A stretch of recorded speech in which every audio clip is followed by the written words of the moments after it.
Pour peindre un pays, il faut le connaître, disait Gustave Courbet. Moi, je connais mon pays, je le peins. C'est sous-bois, c'est chez moi, cette rivière, c'est la Loue, disait-il. Comment peindre aujourd'hui au pays de Courbet? Comment vivre avec cet héritage? Je me sens comme un héritier de Gustave Courbet. Lui-même a créé une technique qui lui est très particulière pour peindre le paysage. Comme Courbet, j'aime beaucoup les femmes, les dames, les nus et la provocation. Ornans est l'origine de mon monde, puisque je suis né à Ornans. Et je suis né place Courbet.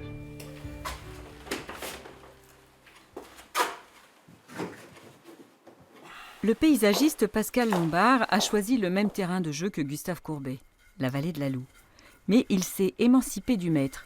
Il utilise une technique ancestrale. Il peint à la tempéra, à l'œuf. Je cherchais une technique qui pouvait échapper à toute la grammaire de la peinture à l'huile. Cette technique, paradoxalement, très ancienne, qu'après c'était l'huile, la peinture à l'huile, m'a donné un regard nouveau par rapport au paysage. À Ornans, les automobilistes sont accueillis par une truite, un clin d'œil à la Loue et à Courbet. C'est Pascal Coupeau qui a réalisé cette sculpture monumentale. L'artiste vit en Haute-Saône. Entre Courbet et Coupeau, il y a une réelle connivence.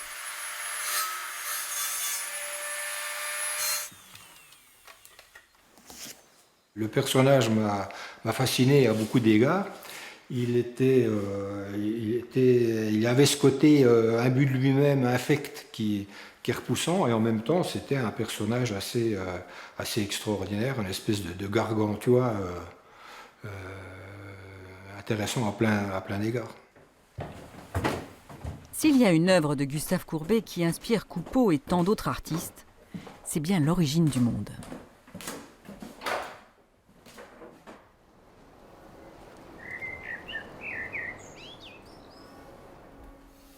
Un geste de travers et la plaque de cuivre est fichue.